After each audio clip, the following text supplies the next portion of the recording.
날마다 솟는 샘물과 함께하는 오늘의 큐티 시간입니다.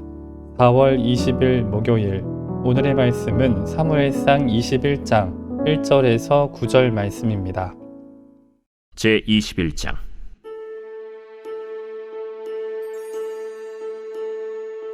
다윗이 노베 가서 제사장 아히멜렉에게 이르니 아히멜렉이 떨며 다윗을 영접하여 그에게 이르되 어찌하여 네가 홀로 있고 함께하는 자가 아무도 없느냐?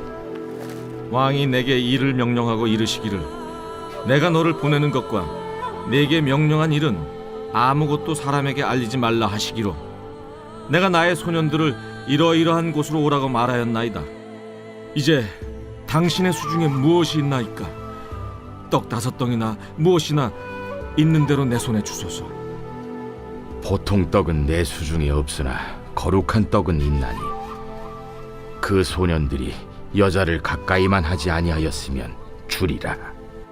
우리가 참으로 3일 동안이나 여자를 가까이 하지 아니하였나이다.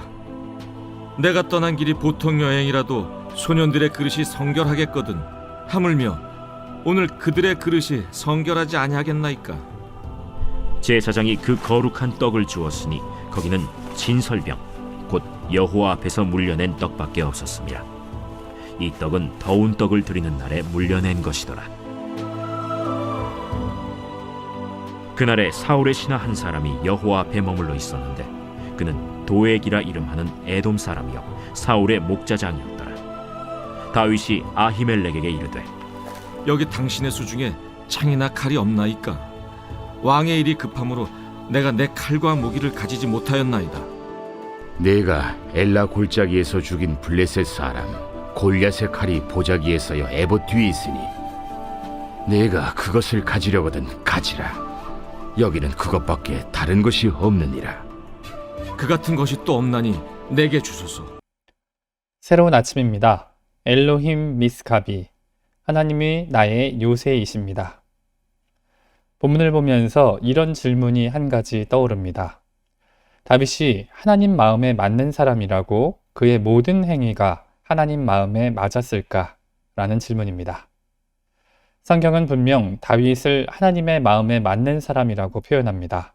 하지만 우린 사무엘상을 묵상하며 그의 어떤 말과 행위가 하나님 마음에 맞았을까 혼란을 느낄 수 있습니다. 과연 다윗의 모든 모습이 하나님 마음에 맞았을까? 저는 아니라고 생각합니다. 적어도 오늘 본문에 나타난 다윗의 모습은 아직 왕이라기보단 훈련생과 같이 시행착오가 보이기 때문입니다. 오늘 본문에는 묘한 긴장감이 흐릅니다.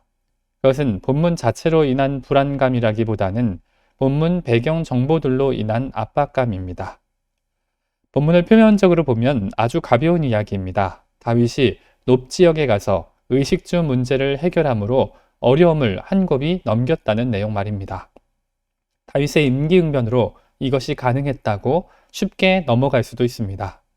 그런데 본문 앞뒤 정황을 볼 때 우리는 함께 살펴본 말씀이 그리 단순한 내용이 아니란 사실을 깨닫게 됩니다. 아히멜렉은 누구이고 도액은 누구며 다윗은 지금 어떤 모습을 보이는지 유심히 관찰해야 합니다.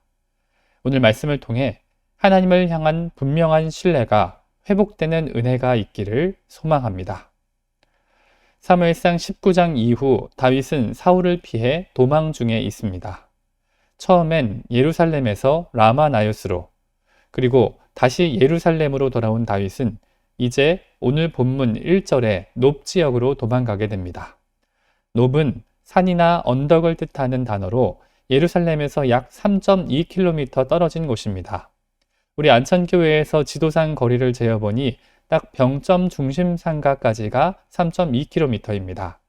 즉 다윗은 걸어서 피하긴 했지만 그리 멀지 않은 산으로 도망간 것입니다. 왜 이렇게 가까운 곳으로 갔을까요?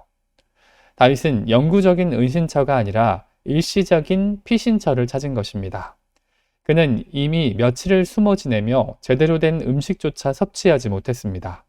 그것은 다윗을 따르는 소년들 역시 마찬가지였습니다. 그래서 잠시라도 숨어 쉬고 음식을 먹으며 기력을 보충할 장소를 찾은 것입니다. 그리고 그곳은 사울이 예상하지 못한 장소여야 했습니다. 악령에 시달리던 사울이 성막과 제사장이 있던 지역을 선호할 리 없으니 다윗은 가깝지만 확실한 은신처로 놉을 택한 것입니다. 그런데 이곳 제사장 이름은 아히멜렉이라고 합니다.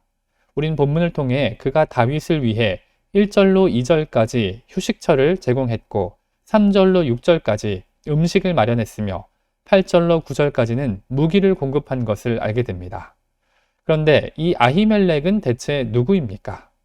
아히멜렉은 왕의 형제란 뜻을 가진 이름입니다. 그는 제사장 아히야와 동일시되는 인물로 아히두베의 아들이자 비느하스의 손자이며 엘리의 증손자입니다. 우리는 아히멜렉이 엘리 가문이란 사실을 생각할 때 묘한 기분이 느껴집니다. 우리는 사무엘을 통해 엘리 가문에 내려진 하나님의 심판을 이미 알고 있습니다. 그런데 그런 아히멜렉이 지금 왕이 될 다윗에게 긍휼을 베풀고 있다? 대체 본문은 우리에게 무슨 말을 하고 있는 것인지 묘한 감정이 드는 것이 사실입니다. 다시 1절로 돌아오면 아히멜렉은 떨면서 다윗을 영접했다고 합니다. 아마도 그는 사울의 포악함을 알고 있기에 그의 무기를 든 자였던 다윗이 홀로 자신을 찾아오자 덜컥 겁부터 났을 것입니다. 그런데 다윗은 뜻밖의 말을 합니다. 지금 자신이 왕의 은밀한 명령을 수행하고 있다고 말입니다. 그러니 쉴 곳과 먹을 것과 무기를 내놓으라고 말합니다. 좋게 말해 부탁이지 사실 명령이나 다름없습니다. 그런데 이보다 더 중요한 것은 다윗이 지금 거짓말을 선택하기 시작했다는 사실입니다. 앞서 미갈이나 요나단이 위기 상황에 거짓말을 사용했듯이 하나님의 마음에 맞는 사람 다윗도 이제 자기 생명을 구하기 위해 거짓말을 이용하기 시작했다는 것입니다. 오늘 본문의 싸움은 겉으로 드러나진 않았습니다. 그러나 본문 뒤와 본문 속에는 서로 다른 두 싸움이 있습니다. 먼저 본문 뒤에 있는 표면적인 싸움은 사울과 다윗의 싸움입니다. 다윗은 그 싸움을 피해 도망하는 중입니다. 그런데 본문 속에 또 다른 중요한 싸움이 있습니다. 그것은 내면적 싸움으로 하나님을 신뢰하는 다윗과 자기 자신을 신뢰하는 다윗의 싸움입니다. 다윗은 사울과 표면적 싸움에서는 지지 않았지만 자기 자신과 내면적 싸움에서는 지고 있는 것입니다. 하나님을 전적으로 신뢰하지 못한 채 거짓을 택하면서 말입니다. 그럼 우린 질문할 수 있습니다. 하나님께선 무얼 하고 계셨냐고 말입니다. 다윗이 죽음의 위기에서 3번이나 창을 피할 때, 창문을 통해 달아날 때, 사무엘에게 도망가고 요나단과 헤어지며 3일을 굶고 숨을 때, 잠도 못 자고 쉬지도 못할 때, 그리고 성막과 제사장이 있는 놉까지 왔을 때, 대체 왜 하나님께서는 당신 마음에 맞는 사람을 그냥 내버려 두셨냐고 말입니다. 왜 아무런 말씀도, 왜 아무런 응답도, 왜 아무런 사인도 보여주지 않으셨냐고 말입니다.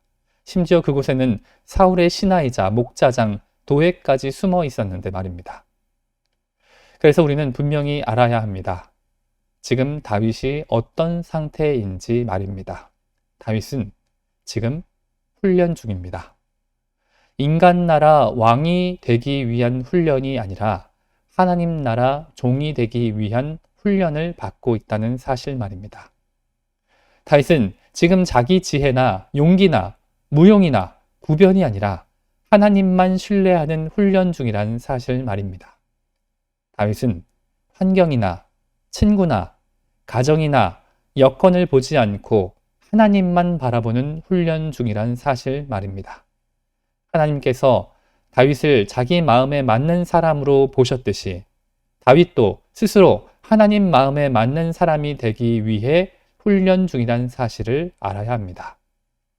오늘 말씀을 정리하며 다윗과 아히멜렉의 모습을 중첩해 봅니다. 아히멜렉의 이름은 왕의 친구란 뜻을 가졌다고 했습니다.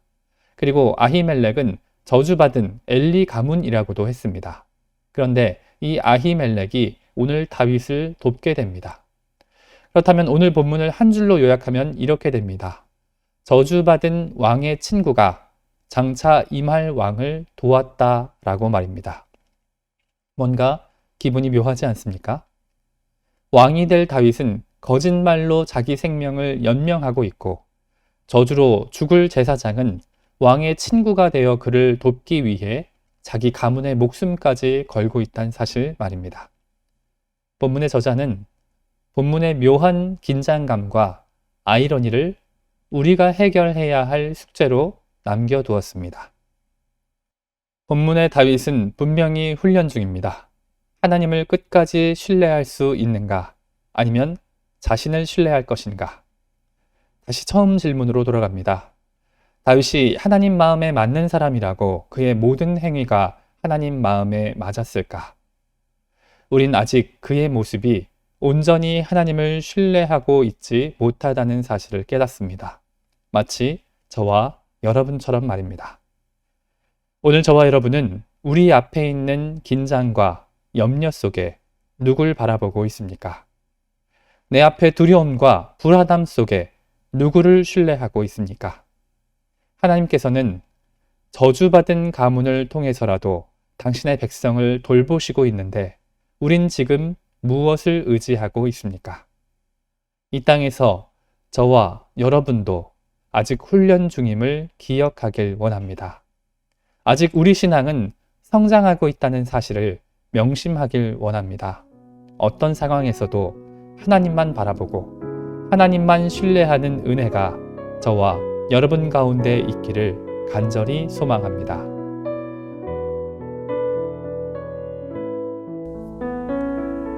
함께 주님 가르쳐 주신 기도로 말씀을 마무리하고 개인적인 기도 제목과 자신이 속한 공동체를 위해서 또 한국 교회와 세계 열방을 위해서 기도하길 원합니다. 하늘에 계신 우리 아버지, 아버지의 이름을 거룩하게 하시며 아버지의 나라가 오게 하시며 아버지의 뜻이 하늘에서와 같이 땅에서도 이루어지게 하소서. 오늘 우리에게 일용할 양식을 주시고 우리가 우리에게 잘못한 사람을 용서하여 준 것 같이 우리 죄를 용서하여 주시고 우리를 시험에 빠지지 않게 하시고 악에서 구하소서. 나라와 권능과 영광이 영원히 아버지의 것입니다. 아멘.